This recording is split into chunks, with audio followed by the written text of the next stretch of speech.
going on, everybody? My name is Zayden, and this is Reap What You Sow Gardening.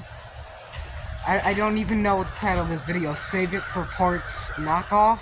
I don't know what this is. It's just like if you took Save It for Parts, great YouTube channel, highly recommend checking them out. But if you just sold it to Timu, I don't know what is going on in this video, but we're going to be showing you my homemade washing machine specifically for rags. So if you got grease rags, dirt rags in the garage or whatever, and you don't want to put them in your actual washer, here's what to do so you can clean them a very strange steampunk way. So all you want to do is get a Sterilite tote. Alright, get a hinge, get 2 bolts, right, and get this piece of wood here. Get a bucket, put a screw through the middle of it, and the washer on the bottom of this spin through. Get a brick in there, so that stays. It doesn't do anything. So this brick is the agitator.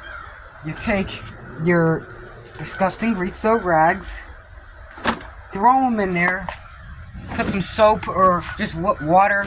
That's usually what I do, and just go ahead and take this handle and just go back and forth.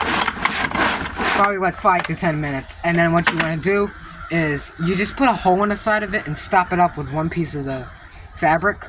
And then when it's time to drain, you just plug out that hole and then the water drains out. And then you just let that hole with nothing plugging it, just rinse it out again, and then you should be able to clean your clothes. But beware, if you got a cinder box, of course you're going to get like these plastic burrs all over the fabric, which is completely fine. I don't really care. But the thing is that when you clean these rags and whatnot, it's very easy. It's very, very easy. And it's portable, so you can put it in your car. You can put it in your 1999 Nissan Altima GXE. You can put it anywhere you want. You can even put it in your 2004 Toyota Sienna. Whatever you want to do. Beware, this might crack too, which I mean, as long as it's not cracked the whole thing, you know, then you're kind of screwed. But this is fine. Put a hole at the bottom too, so that the water just drains out, because it drains out of here, and what's it supposed to drain out too? It's got to drain out. It's got to drain out there. So make sure you have the hole here so it just drains out, right?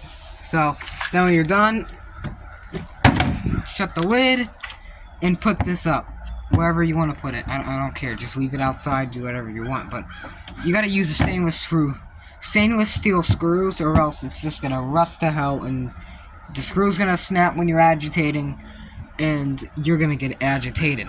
So make sure you have some stainless steel screws so they don't rust. And if you're gonna say, can I put a motor on it? Of course you can put a motor on it, but you gotta make sure it's like tensioned and stuff, and don't mount it to the plastic, because the plastic, look at that. So you gotta make some makeshift thing for the motor so it just like spins back and forth and does that. You just like step on like a pedal thing, switch, and it'll like do that, I guess. I don't know. Then you can just step on that switch, and you take your phone and you can watch Linus Tech Tips for 10,000 years, and then when the washer is done, then you can put your clothes on the clothesline.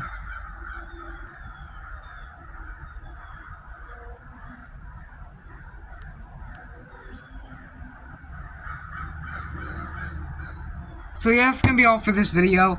If you enjoyed it, if you got a little bit of humor out of it or whatnot, go ahead and like and subscribe. That helps my channel grow heaps, and I really appreciate your help, because we're so close to getting 2,000 subscribers, and I can't do it without your help. So if you want to support the channel, go ahead and subscribe. It's absolutely free, no cost. I'm pretty sure you subscribe to more people on YouTube, so go ahead and subscribe to Reap What You Sow Gardening.